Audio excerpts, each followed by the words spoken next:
Hey everyone, we've had a few people ask us how they can practically introduce Hex as their club returns to play, so we've gathered 3 coaches from the Hive to hear their perspectives. First we're going to hand over to South Africa Open coach, Travis Myburgh. Hex isn't a structure, but a philosophy of moving the disc. Shape and technique are important, but are there to facilitate movement. Movement is more important than gaining yards, and moving the disc will create spaces, which will result in easy yard gainers. Teaching roles is an easy way to convey new concepts to players. Bouncers are players that the disc bounces off of, and is a fundamental role that everyone should be able to play when facilitating movement.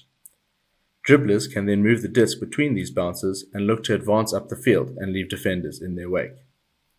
There is much to learn after this, but starting here will ensure a great platform to continue applying Hex. Now here's how you can get a team playing in this style without needing to huddle up. When it's time for the line to be called, simply suggest we spread out and move the disc quickly. There's no need to predefine any handlers, cutters, positions, or even mention Hex, but a couple of people volunteering to get the disc moving off the pull wouldn't hurt. You'll notice almost all players will be in front of the disc when it's on the sideline. They should rotate towards the backfield so they're using the space more like this.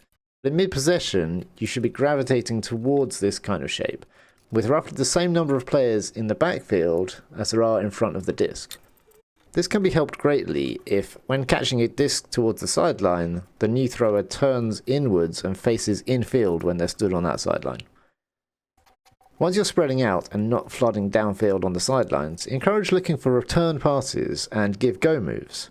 Nominate each player at a time to receive every other pass at the start of a possession. For fine-tuning, and if you're playing with less than 7, tend towards local equilateral triangles instead of aiming for an overall shape or a formation. Fundamentally, everyone will play well if they are just relaxed and confident. Beginners and athletes from other sports will spread out and move the disc quickly naturally. Some experienced players may have some old habits to break out of. Don't overcomplicate things, don't overload them with too much information, and don't try and force them to swallow a pill. Just spread out, move the disc quickly, and enjoy. Now we're going to hand over to Jason Thompson from the USA, who's going to talk us through a full session training plan centered around playing keep disc, which is ultimate without end zones, in order to introduce the main concepts of Hex. For one-on-one, there is one defender covering one offender with a human pylon for the offense to bounce the disc off of. The focus should be on the offender using smooth footwork to gain and maintain separation by accelerating out of throws and using that separation to get the disc back immediately. With 2 moving offenders, now the focus is on staying connected, both spatially by staying within 10 to 15 meters of each other, and with eye contact. Receivers should generate options by running away from their defender to a space that the thrower can reliably throw to. If they are faked at, they should run away from where their defender's balance is committed to at the time. Throwers should accelerate out of throws to the space directly in front of the receiver for continuation throws. With 3 players, we start by building an equilateral triangle of connected players. The player with the disc should choose a receiver to generate the first option.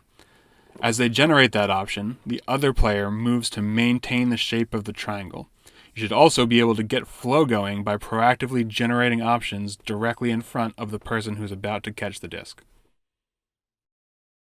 As you add more players, start to build more and more triangles. There should still be one player generating the first option, and everyone else is working together to maintain the shape, taking care not to surround the person with the disc. As the disc approaches the sideline, make sure to rotate the shape so that it's pointing towards the middle of the field as much as possible, and players aren't standing near the sideline. Designing new exercises, drills, and mini-games can be fun, but remember to consider these 4 elements when you're planning sessions: movement, technique, shape, and roles. In the extended 10-minute Patron version of this video, I go into detail on all these elements and more. If you'd like to skip ahead to drills which have been tried and tested over the last few years, join the Hive Training Tier and get access to 12 drills with a new defensive drill coming out each month. If you find your team is unwilling to change their approach to offense, a more productive angle is to focus on anti-stack defense. Expect a video about this in the future. Become a patron to hear about it first and join the conversation, and we'll see you again soon.